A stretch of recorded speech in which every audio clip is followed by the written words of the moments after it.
علم الإنسان ما لم يعلم.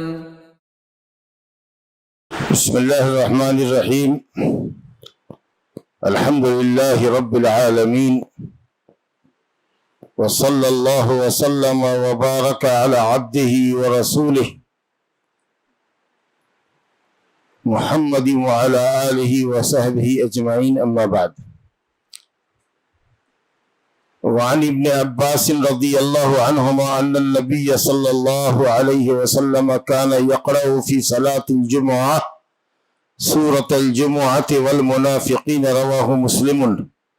وله عن النعمان بن بشير رضي الله عنه كان يقرأ في العيدين وفي الجمعة بسبح اسم ربك الأعلى وهل أتاك حديث الغاشية. اس حدیث کی تشریح کرنے سے پہلے مناسب ہے کہ آپ کو یہ بتا دیں کہ رسول اللہ صلی اللہ علیہ وسلم سے جن نمازوں میں، فرضوں میں یا سنتوں میں جو قرأت مسنون ہے، جو جس صورت کا پڑھنا ثابت ہے سنت سے، ان سنتوں کا لحاظ کرنا نمازوں میں افضل ہے، واجب نہیں ہے. اگر کسی خاص نماز میں نبی صلی اللہ علیہ وسلم نے کوئی صورت پڑھی ہے تو اس کا پڑھنا ہمارے لیے مسنون، مستحب، افضل ہے، واجب نہیں. سورہ فاتحہ کے علاوہ قرآن سے جہاں سے بھی آپ کے لیے آسان ہو پڑھیں، لیکن جن صورتوں کا نبی صلی اللہ علیہ وسلم نے اہتمام کیا ہے ان کا اہتمام آپ بھی کریں تو یہ افضل ہے، سنت ہے. جیسے فجر کی نماز میں جمعہ کے دن نبی صلی اللہ علیہ وسلم سورہ سجدہ اور سورہ منافقون، سورہ سجدہ اور سورہ دہر پڑھتے تھے. مصلحت ہے اس کے اندر، کیونکہ اس میں انسانوں کی پیدائش کا ذکر ہے، آخرت کا ذکر ہے، جنت کا ذکر ہے، جہنم کا ذکر ہے، اور اس کے اندر ایک سجدہ بھی ہے، سجدہ تلاوت. تو امام بخاری رحمۃ اللہ علیہ نے جمعہ کی فضیلت کے بیان میں اس حدیث کو بھی ذکر کیا ہے کہ نبی صلی اللہ علیہ وسلم جمعہ کے دن فجر کی نماز میں سورہ سجدہ، سورہ دہر پڑھا کرتے تھے. اس کا مطلب یہ ہے کہ جمعہ کی فجر اہمیت کی حامل ہے، وہی معنی کہ اس میں نبی صلی اللہ علیہ وسلم نے دو صورتوں کو خاص کر رکھا تھا، اور ایک صورت کے اندر تو سجدہ بھی ہے. اور جب کہیں کہ سورہ سجدہ پڑھتے تھے یا سورہ دہر پڑھتے تھے تو اس کا مطلب یہ کہ پورا سجدہ، پورا سورہ دہر. بعض جاہل امام، معاف کیجیے گا تعبیر کے اوپر، بعض جاہل امام یہ کرتے جن کو مسئلہ معلوم نہیں ہے، سورہ سجدہ کو 2 رکعت میں پڑھ دیا، سمجھا؟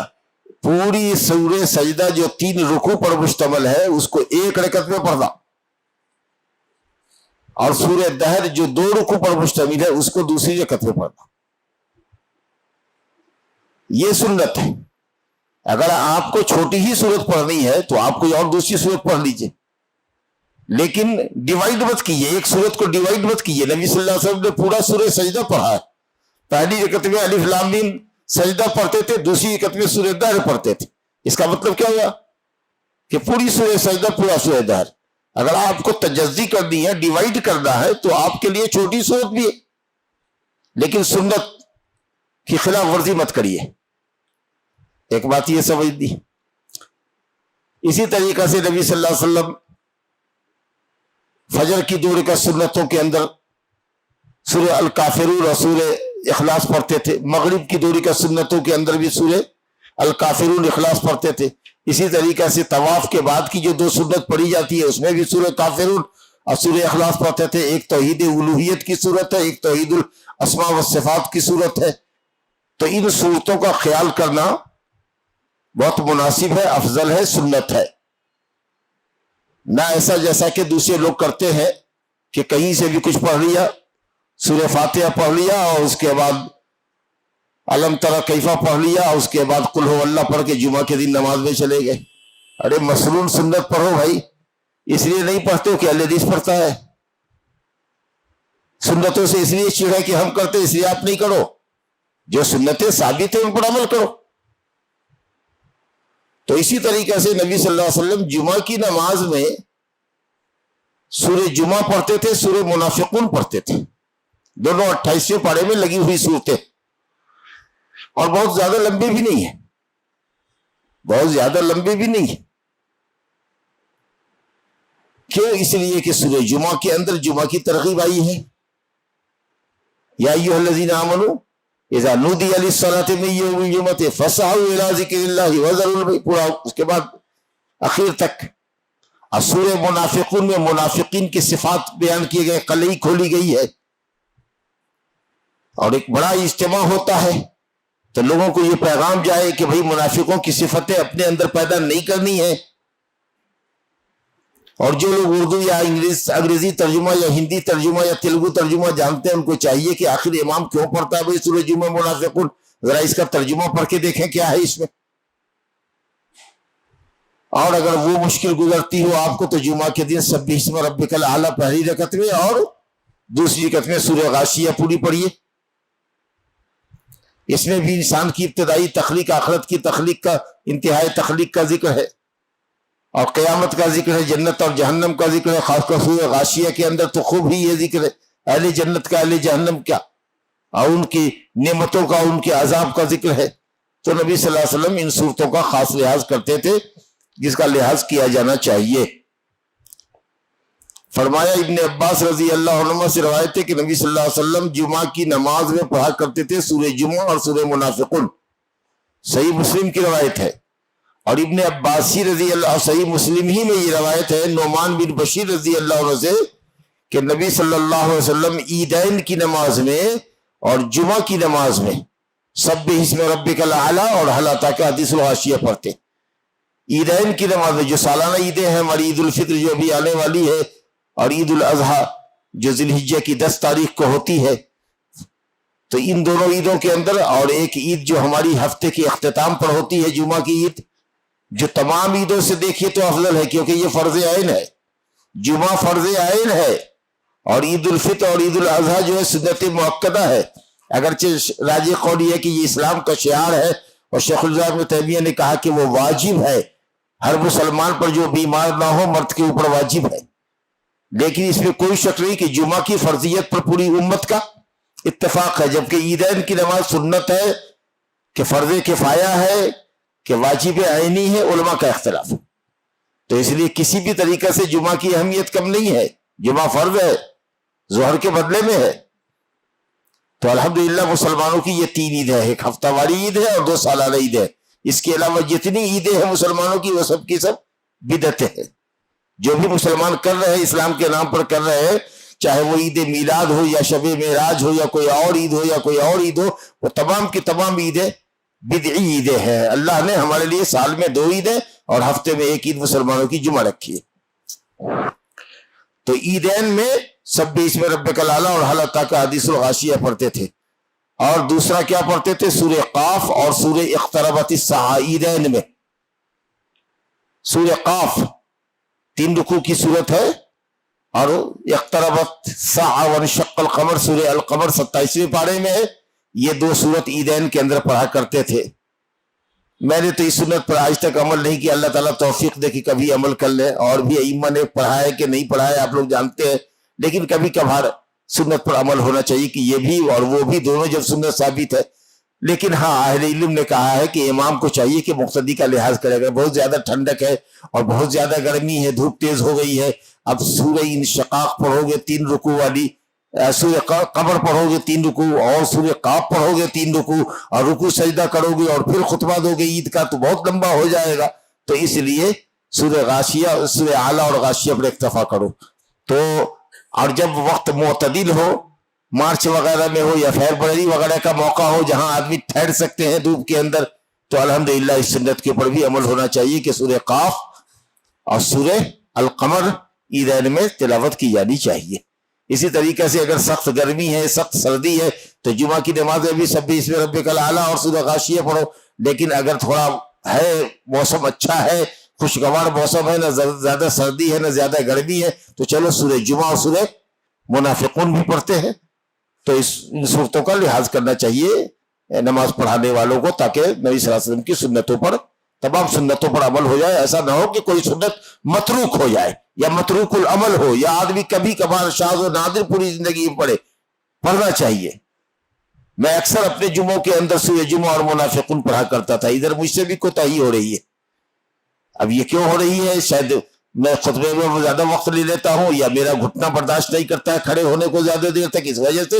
لیکن میں پہلے ادھر اکثر جمعہ کی نماز میں جمعہ اور منافقون پڑھا کرتا تھا. تو اللہ تعالیٰ ہمارے ائمہ کو توفیق دے. اور اگر کبھی وہ ایسا کرتے ہیں تو آپ کو سمجھنا چاہیے کہ یہ سنت رسول ہے. یہ مت ناک بھاؤ چڑھائیے گا کہ امام صاحب کیسا ہے، کتنی لمبی نماز پڑھتا ہے، آج اس کو سورہ جمعہ منافقین سوجی.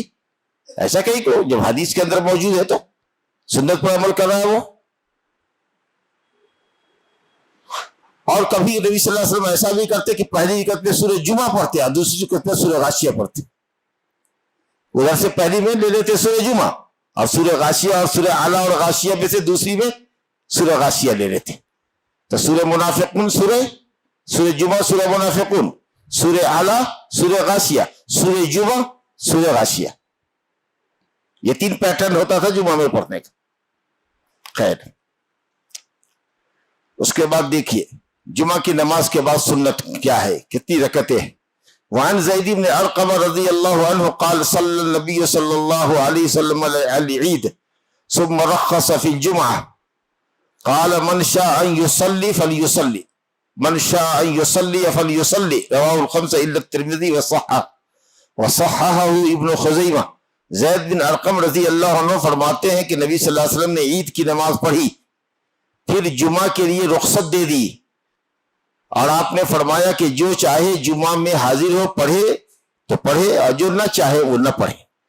تو اگر جمعہ کے دن عید ہو، جیسا کہ اس سال امکان ہے کہ سعودی عرب وغیرہ میں جو ہم سے پہلے ایک دن روزہ رکھتے ہیں، ایک دن عید کرتے ہیں، چاند دیکھ کر کے وہ لوگ کرتے ہیں، ہم اپنے یہاں کی رویت کا اعتبار کرتے ہیں. تو وہ جمعہ کے دن امکان ہے کہ اگر جمعہ کے دن ان کے یہاں عید ہوئی تو جو عید میں شریک ہو گیا جمعہ کی نماز میں شرکت کرنے نہ کرنے کا اس کو اختیار ہے، کیونکہ 2 عیدیں اکٹھا ہو گئی. اور اگر دونوں عید پڑھ لیتا ہے تو بہت اچھی بات ہے. لیکن اگر نہیں پڑھتا، ایک عید پڑھ لیتا ہے، عید کی نماز پڑھ لیا 8 بجے 7 بجے، تو جمعہ میں شرکت اس کی کیا بھی ضروری نہیں ہے. لیکن اگر عید اس کی چھوٹ گئی امام کے پیچھے تو پھر اس کو جمعہ میں شرکت لازمی ہے. لیکن اگر عید اس نے پڑھ لیا ہے تو جمعہ کی نماز میں اگر وہ آنا چاہے تو آئے، نہ آنا چاہے تو نہ آئے، لیکن اپنے گھر میں رہ کر کے ظہر کی نماز پڑھے. کیونکہ وہ وقت جو ہے زوال شمس سے لے کر کے ایک مثل سایہ ہونے تک کا وہ ظہر کی نماز کا وقت ہے. وہ ایک نماز کا وقت ہے، مقرر ایک نماز کا وقت ہے. تو اگر آپ نے جمعہ میں حاضری نہیں کی تو گھر میں آپ اپنے بچوں کے ساتھ اگر چاہے تو ظہر کی نماز پڑھیں. کچھ لوگوں نے ایسا بعض سالوں میں کیا کہ اس کا غلط فائدہ اٹھایا، مسئلہ نہیں جانتے تھے. ادھر جامع مسجد میں جمعہ کی نماز ہو رہی ہے اور جو چھوٹی چھوٹی مساجد محلوں کے اندر تھی، ظہر کی اذان کی نیت سے ظہر کی اذان دے دی اور لوگوں نے ادھر ظہر پڑھ لی. اب کچھ لوگ ادھر آ گئے، کچھ لوگ ادھر آ گئے. یہ حد درجے کی بے وقوفی ہے. جمعہ جہاں ہوتی ہے وہاں اذان ہوگی، وہاں امام موجود رہے گا. امام کی ذمہ داری ہے کہ وہ مسجد کا امام، اگر اس نے عید پڑھائی ہے تو وہ یہاں بھی رہے گا، مؤذن بھی جمعہ کے لیے رہے گا. جو لوگ قرب و جوار سے آ جائیں گے ان کو جمعہ بھی پڑھانا ہے. 2 آدمی بھی رہے گا تو اس کو جمعہ پڑھائے گا وہ. لیکن اگر لوگ نہیں آ رہے ہیں دور پاس سے یا گھر میں ہی ظہر پڑھ رہے ہیں تو پڑھ لیں گے. لیکن دوسری مسجدوں میں ظہر کے لیے اذان دینا اور وہاں ظہر کی نماز باجماعت پڑھنا یہ بالکل خلاف سنت ہے. تو آپ کو پڑھنا ہے مسجد میں آ کے باجماعت تو جمعہ پڑھنا ہے. اور نہیں، اگر آپ نہیں آتے ہیں، گھر میں تھک گئے، تو آپ چلیے ظہر کی نماز پڑھ لیجئے. اور کچھ لوگ کہتے ہیں کہ نہیں، چونکہ 2 عید اکٹھا ہو گئی ہے تو ہم نے ایک عید پڑھ لیا تو اب عصر کی نماز میں ہی نکلیں گے، ظہر بھی نہیں پڑھتے. ایسا بھی کچھ لوگوں نے کہا ہے، لیکن یہ قول شاذ ہے. صحیح قول یہ ہے کہ ظہر کی نماز آپ کو گھر میں پڑھنا پڑے گی اگر جمعہ میں نہیں آتے ہیں تو. سمجھا کہ نہیں؟ اچھا، اگر کوئی آپ سے پوچھے کہ کیا بہتر ہے مولوی صاحب، جمعہ چھوڑ دیں یا گھر میں ظہر پڑھیں یا جمعہ کے پڑھیں، کیا افضل ہونا چاہیے؟ کیا کہتے ہیں آپ لوگ؟ جمعہ افضل ہونا چاہیے. کیوں؟ نبی صلی اللہ علیہ وسلم نے ایسے ہی کیا. تو نبی صلی اللہ علیہ وسلم تو امام تھے. آج بھی آپ کے امام کو آنا ہی ہے مسجد میں، اس کو نماز تو پڑھنا نہیں ہے. جی ظہر بھی تو فرض ہے، گھر میں پڑھ رہا ہے تو وہ جماعت کر رہا ہے نا، مسجد میں کر رہا ہے، اپنے بال بچوں کے ساتھ کر رہا ہے، یہاں جمعہ جب اس کو پڑھنا ہی نہیں ہے، جمعہ سے رخصت ہے۔ اصل ایک لفظ کی طرف آپ لوگوں کی توجہ نہیں جا رہی ہے۔ جمعہ پڑھنے اور نہ پڑھنے کی رخصت دی ہے، اس کا مطلب یہ کہ اصل ہے جمعہ پڑھنا، اور رخصت ہے کہ آپ نہ آئے گھر میں پڑھ لیں، تو رخصت سے افضل ہوتا ہے عزیمت۔ رخصت کا جو درجہ ہوتا ہے وہ کم ہوتا ہے، جیسے ابھی روزہ رکھنا ہے، لیکن چلو بھائی اگر بیمار ہو سفر میں ہو تو رخصت ہے کہ روزہ توڑ لو۔ پانی استعمال کرنا اصل وضو ہے، غسل کرنا ہے پانی سے، لیکن اگر تم کو پانی نقصان کرتا ہے، وضو نقصان کرتا ہے پانی سے، تو چلو رخصت ہے کہ تیمم کر لو، تو رخصت مجبوری کا نام ہے۔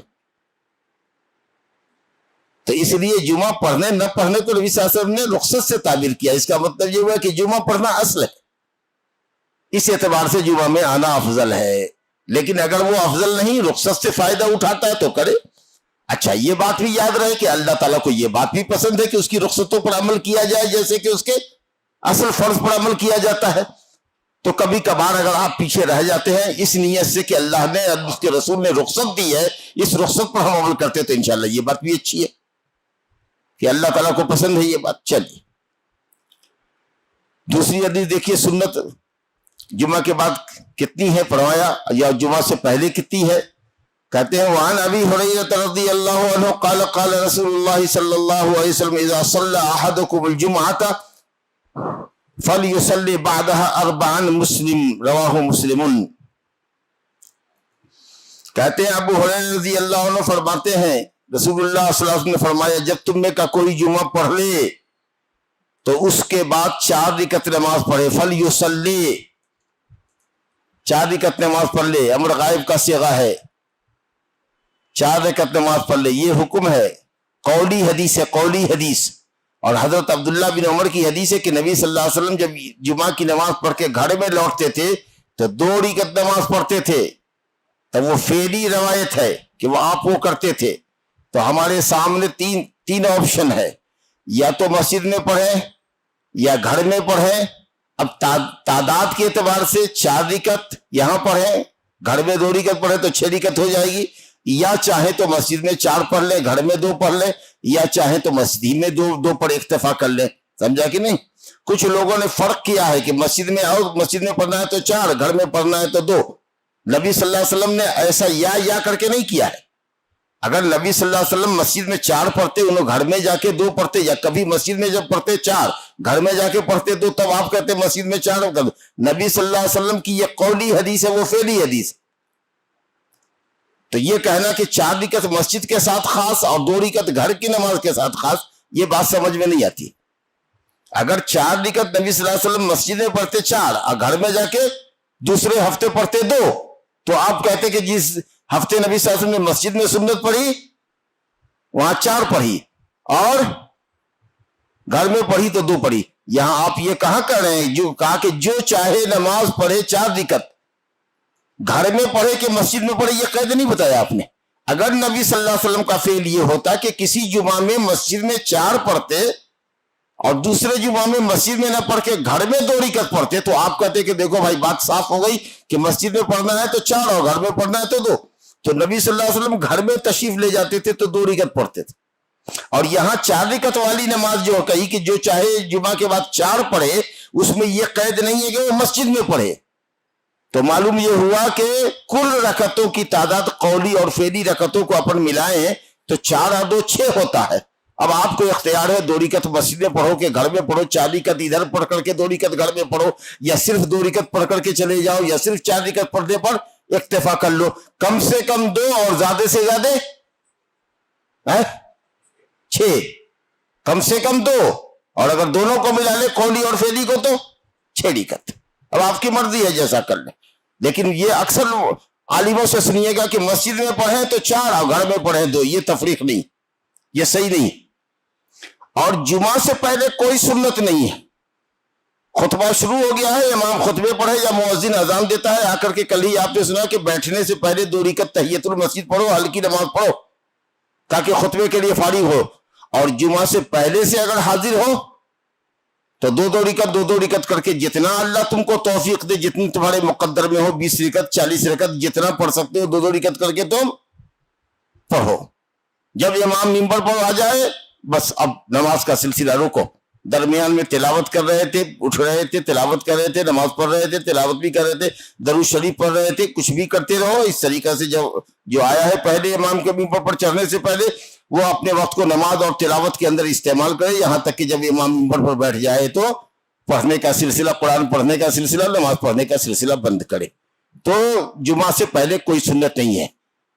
بعض بھولے بھالے لوگ جو اصل میں احمق ہیں, بولے تو کیا بولے, سنت سے نہ جانے کیا بیر ہے, جمعہ کو قیاس کرتے ہیں ظہر پر, تو کہتے 4 دن کا ظہر ہے. سمجھا کہ نہیں؟ تو جب امام اذان دے دے گا تب اس کے بعد وہ اٹھ کر کے پہلی اذان کے بعد کہ وہ زوال ختم ہو گیا, اور ادھر تو زوال ہوتا ہے 12:14 پر, ظہر کا وقت ہو رہا ہے, 12:10 پر زوال ہو گیا. اذان ہوتی ہے ان کے یہاں 1 بجے پہلی اذان, یا 12:30 بجے, اس کے بعد وہ 4 رکعت پڑھتے ہیں. سمجھ دے گے؟ ظہر سے پہلے کوئی سنت, جمعہ سے پہلے کوئی سنت نہیں ہے, کوئی سنت نہیں ہے. آپ نے فرمایا کہ جمعہ سے پہلے جو کوئی آئے امام کے منبر پر چڑھنے سے پہلے 2 رکعت کر کے پڑھتا رہے, جتنا اللہ نے اس کے مقدر کیا ہے. تو کوئی سنت موقدہ نہیں, جو ہے وہ سب نفل ہے. ٹھیک ہے؟ اور خطبے پر امام ہو اور یا اذان پڑھ رہی ہو تو 2 رکعت نماز پڑھ کر کے تحیۃ المسجد بیٹھ جائے. لیکن ہاں, بعد کے اندر جمعہ کے بعد کم سے کم 2 اور زیادہ سے زیادہ 6 رکعت ہے, جس کی جیسی طبیعت کرے اتنی نماز وہ جمعہ کے بعد پڑھ سکتا ہے, وہ سنت ہے. اچھا, یہ جو فل یصلی ہے, اگر کوئی کہے کہ جو چاہے جمعہ کے دن تم نے کا جو کوئی جمعہ پڑھ لے, اس کو چاہیے کہ 4 رکعت نماز پڑھے. فل یصلی امر کا صیغہ, یہ وجوب کے لیے ہے یا ندب کے لیے ہے؟ استحباب کے لیے کہو گے, استحباب کے لیے, کیونکہ سنت ہے, واجب نہیں ہے. ارے وہ 4 رکعت سنت پڑھنا یا ظہر کے بعد 2 رکعت پڑھنا یا ظہر سے پہلے 4 رکعت پڑھنا, یہ واجب ہے کہ سنت. تو فل یصلی جو آپ نے کہا کہ وہ پڑھے, یہ جو حکم فرما رہے ہیں یہ حکم استحبابی ہے, کیونکہ واجب اور فرض تو وہی 5 وقت کی نماز ہے. جیسا کہ زمام بن ثعلبہ نے کہا تھا جو نجد سے آئے تھے کہ یا رسول اللہ کتنے وقت کی نماز فرض ہے؟ کہا 5 وقت کی. کہا اس کے علاوہ بھی کچھ ہے؟ کہا نہیں, جو ہے وہ سب نفل ہے. سمجھا نا؟ تو سنت ہوگی, موقدہ کر لو, غیر موقدہ کر لو, تمہاری تقسیم ہے, جو کر لو, لیکن فرض کے علاوہ ہے. فرض کا تاریخ گنہگار ہوتا ہے, اس کا تاریخ گنہگار نہیں ہوتا. لہذا فل یصلی 4 رکعت نماز پڑھ لے, یہ حکم استحبابی ہے. سنت پڑھنا مستحب ہے, افضل ہے, واجب نہیں ہے. اگر کوئی ترک کر دیتا ہے تو گنہگار نہیں ہے, لیکن سنتوں کا اہتمام کیا جانا چاہیے. تو یہ محبت رسول کی دلیل ہے کہ جن سنتوں کو آپ نے نہیں چھوڑا ہے عادتاً, ہم کیسے چھوڑ رہے ہیں؟ صرف سفر میں چند سنتوں کو آپ چھوڑتے تھے. سمجھا کہ صرف سفر کے اندر ظہر سے پہلے اور بعد کی سنت نہیں پڑھتے, مغرب کے بعد کی نہیں پڑھتے, عشاء کے بعد کی نہیں پڑھتے تھے. سمجھا نا؟ ظہر میں, مغرب میں اور عشاء میں نہیں پڑھتے. فجر کی سنت پڑھتے ہی تھے, وتر پڑھتے ہی تھے, تہجد پڑھتے ہی تھے, چاشت کی نماز پڑھتے ہی تھے. تو نبی صلی اللہ علیہ وسلم جن کے اگلے پچھلے گناہ معاف کر دیے گئے ہیں, وہ اتنا سنتوں کا اہتمام کرتے تھے. اگرچہ سنت کا تاریخ گنہگار نہیں ہے اصولی طور پر, لیکن ہم کو سنت سے محبت ہونی چاہیے. پھر ہمارا فرض ہی کیسا ہوتا ہے بھائی؟ آپ تو اپنی نمازوں کے بارے میں جانے, ہم تو صرف اٹھی بیٹھی کرتے ہیں. معلوم نہیں قبول ہوتی ہے کہ نہیں ہوتی, اللہ سے اچھا گمان رکھتے ہیں. لیکن اگر کم پڑ گئی نماز ہماری, یا اس معیار کی نہیں ہوئی جس معیار کی نماز ہونی چاہیے, تو شاید اللہ رحم کرے اور کہے گا کہ دیکھو تو میرے بندے نے کچھ سنت بھی پڑھی ہے, اگر سنت پڑھی ہے تو اس سے اس کی فرض کو پوری کر دو. اور اگر ماشاءاللہ آپ کی فرض مکمل ہے تو آپ کے درجات بلند ہوں گے, اور فرض میں اگر کمی ہے تو سنتوں کے ذریعے اللہ تعالیٰ آپ کے فرض کی تکمیل فرمائیں گا. تو اس لیے سنتوں کا اہتمام کرنا چاہیے. یہ بات چونکہ اصولی تھی, قاعدے کی تھی کہ واجب ہے کہ سنت ہے, یا سنت کا تاریخ گنہگار ہوتا ہے کہ نہیں ہوتا, یہ ایک اصولی بات تھی. اس لیے میں نے آپ کے سامنے یہ بات رکھی, ورنہ ہمیں سنت سے محبت ہونی چاہیے, اور بہتر ہے کہ گھر جا کر کے سنت پڑھیں. اچھا, کچھ لوگوں کی عادت ہوگی, دیکھتے ہوں گے آپ کی نماز امام نے سلام پھیرا اور اس کے بعد فوراً وہ اسی جگہ پہ کھڑا ہو کر کے سنت پڑھنے لگتا ہے. سمجھا کہ نہیں؟ اس سلسلے میں ممانعت ہے. فرض اور سنت میں اتصال نہیں ہونا چاہیے. یا تو جگہ چینج کر دو, جاؤ نکل جاؤ, سلام کے بعد نکل جاتے, اب بہت سارے لوگوں کو نکلتے ہوئے دیکھتے ہیں، اب یہ جلد باز لوگ ہوتے ہیں، کاروبار میں جانے والے لوگ ہوتے ہیں، یا گھر جا کر کے سنت پڑھنے والے لوگ ہوتے ہیں، میں نہیں کہہ سکتا، لیکن اگر پاس میں گھر ہے تو آپ گھر میں سنت لے جاؤ، کیونکہ افضل ہے گھر میں سنت پڑھنا، ٹھیک ہے؟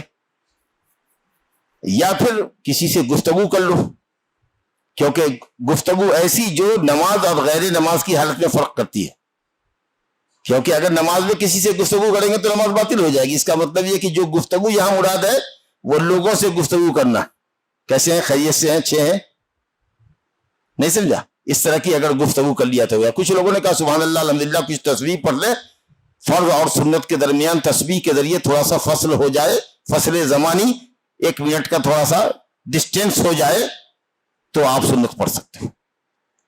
تو یہ بھی احتمال ہے اور یہ بھی احتمال ہے، لیکن یہاں پر ہے کہ یا تو وہ بات کر لے، گفتگو ہے فلیکلم، یا تو وہ بات کر لے یا جگہ خالی کرے، مسجد سے باہر جائے یا جگہ چینج کرے۔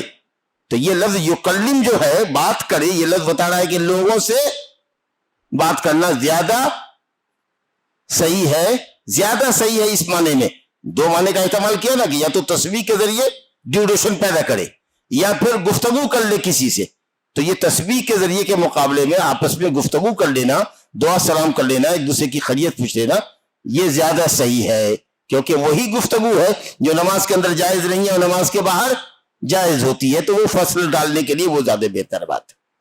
وعن الصائب بن یزید ان معاویہ رضی اللہ عنہ قال له اذا صلیت الجمعہ، دیکھیے حدیث، فلا تصلها بصلاة حتى تکلم او تخرج فإن رسول اللہ صلی اللہ علیہ وسلم امرنا بذلك الا نوصل صلاة بصلاة حتى نتکلم او نخرج، رواہ مسلم۔ صائب بن یزید رضی اللہ عنہ کہتے ہیں کہ بے شک معاویہ رضی اللہ عنہ نے فرمایا ان سے، صائب بن یزید سے کہا، دونوں صحابی ہیں ماشاءاللہ، اذا صلیت الجمعۃ فلا تصلها بصلاۃ، جب جمعہ کی نماز پڑھ لو، فلا تصلها بصلاۃ، تو دوسری نماز سے جمعہ کی نماز کو نہ جوڑو، نہ ملاؤ، جمعہ کے فوراً بعد دوسری نماز یعنی سنت نماز نہ ملاؤ، حتی تکلم، یہاں تک کہ تم دوسرے سے بات کر لو، اور تخرج، یا مسجد سے نکل جاؤ، یا اس جگہ کو چھوڑ کر کے پلیس چینج کر لو، جگہ بدل لو، کیونکہ رسول اللہ صلی اللہ علیہ وسلم نے ہمیں اس بات کا حکم دیا ہے کہ اللہ نوصل صلاۃ بصلاۃ، ایک نماز کو دوسری نماز سے یعنی فرض نماز کو نفل نماز سے نہ ملائیں، حتی نتکلم، یہاں تک کہ ہم گفتگو کر لیں، اور نخرج، یا جگہ سے نکل جائیں۔ تو فرض اور سنت میں تھوڑا فرق ہونا چاہیے۔ ایک شخص نے فجر کی نماز پڑھی اور اس کے بعد فوراً کھڑا ہو کر کے اس نے سنت پڑھنی شروع کی، ہو سکتا ہے کہ فرض سے پہلے اس نے سنت ادا فجر کی نہ کی ہو، تو حضرت عمر بن خطاب رضی اللہ عنہ نے اس کا ہاتھ پکڑا اور پکڑ کے بٹھایا، کہا بیٹھو۔